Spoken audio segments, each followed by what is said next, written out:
Good morning students.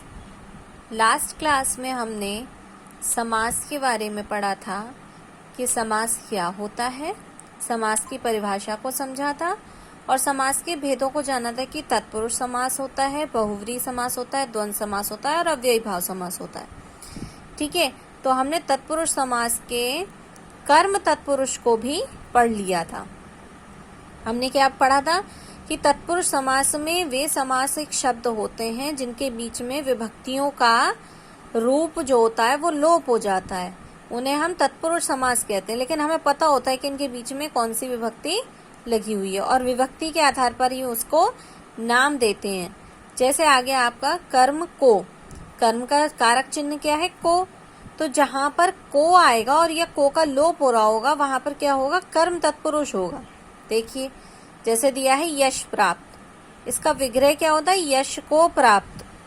तो यश प्राप्त जो है वो कर्म तत्पुरुष का उदाहरण है, क्योंकि इसमें को जो विभक्ति कारक विभक्ति का जो चिन्ह है उसका लोप हो रहा है।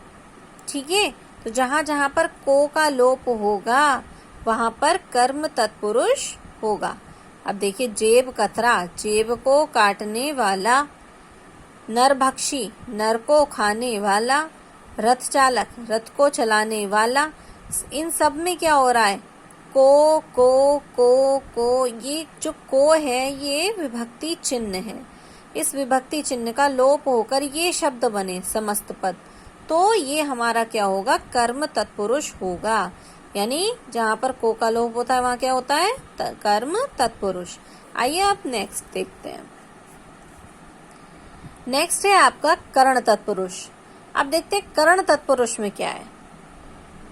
देखिए करण तत्पुरुष में क्या है? से के द्वारा लोप, यानी कि करण का कर्ता ने कर्म को करण से या के द्वारा। करण का विभक्ति चिन्ह क्या होता है? से या के द्वारा।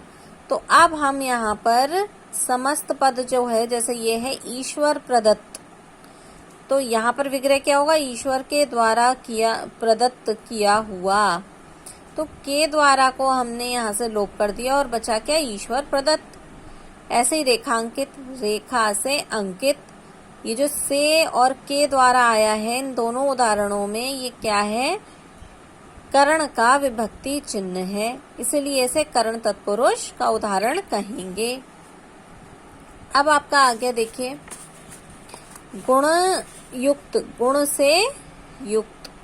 फिर आ गया हस्तलिखित, हाथ के द्वारा लिखित। हाथ का ही तो प्रयोग किया गया है इसमें। तो के द्वारा और से के द्वारा जो शब्द आए यहाँ पर ये विभक्ति चिन्ह है और इन विभक्ति चिन्हों का जहां पर लोप होगा वहां क्या होगा? करण तत्पुरुष समास होगा। अब आ गया आपका संप्रदान तत्पुरुष समास। संप्रदान के लिए, कर्ता ने कर्म को करण से संप्रदान के लिए, यानी संप्रदान का विभक्ति चिन्ह क्या है? के लिए। तो समस्त पद और विग्रह को देखकर हम जानेंगे कि के लिए वाले संप्रदान तत्पुरुष के उदाहरण क्या हैं। पहला इन्होंने दिया सत्याग्रह, सत्य के लिए आग्रह। तो के लिए जो था यहाँ पर विभक्ति चिन्ह वो यहाँ पर गायब हो गया, लोप हो गया उसका। तो ये सत्याग्रह क्या होगा? संप्रदान तत्पुरुष समास होगा। हमें इन शब्दों को पढ़कर जानना है कि इसका विग्रह क्या होगा और विग्रह में जो चिन्ह आएंगे उसके आधार पर हमें पता चलेगा कि संप्रदान तत्पुरुष है या कर्ण तत्पुरुष है या अपादान तत्पुरुष है।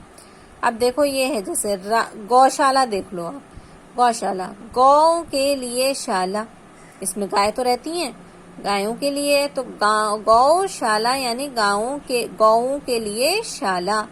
तो के लिए यहाँ पर आ गया। अब ये तो नहीं कहते गाँव में शाला या गाँव का शाला या गाँव के द्वारा शाला, ये तो नहीं लगाएंगे। गाँव के लिए शाला आएगा यहाँ पर, तो ये क्या हो जाएगा? के लिए यहाँ पर लोप होने पर संप्रदान तत्पुरुष समास हो जाएगा। इसी प्रकार राह खर्च, राह के लिए खर्च।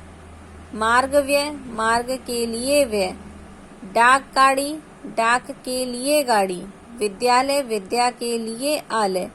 तो यहाँ पर क्या होगा? इन सब का लोप होगा। के लिए का लोप होकर ये शब्द समस्त पद बन गए। अब आगे आपका अपादान तत्पुरुष। अपादान तत्पुरुष में होता है से या अलग होने के अर्थ में। जैसे दिल्ली से यहाँ आया तो अलग हुआ, तो अब यहाँ पर हमें अलग होने का अर्थ जहाँ पर पता चले और से का लोप हो, वहां पर क्या होगा, अपादान तत्पुरुष होगा। देखिए गुणहीन, गुण से हीन यानी गुण से अलग हो रहा है, गुण से हीन, तो अलग होने के अर्थ में जो से आएगा, यहाँ पर से कौन सा था, द्वारा, विद के अर्थ में आ रहा था या बाय के अर्थ में आ रहा था, लेकिन ये फ्रॉम के अर्थ में आ रहा है, से अलग होने के अर्थ में आ रहा है, तो यहाँ पर क्या होगा, अपादान तत्पुरुष होगा। धनहीन, धन से हीन, धन से अलग यानी धन से हीन हो गया। दोष मुक्त, दोष से मुक्त। पथभ्रष्ट, पथ से भ्रष्ट। देश निकाला यानी देश से निकाला। अब आ गया आपका संबंध तत्पुरुष समास।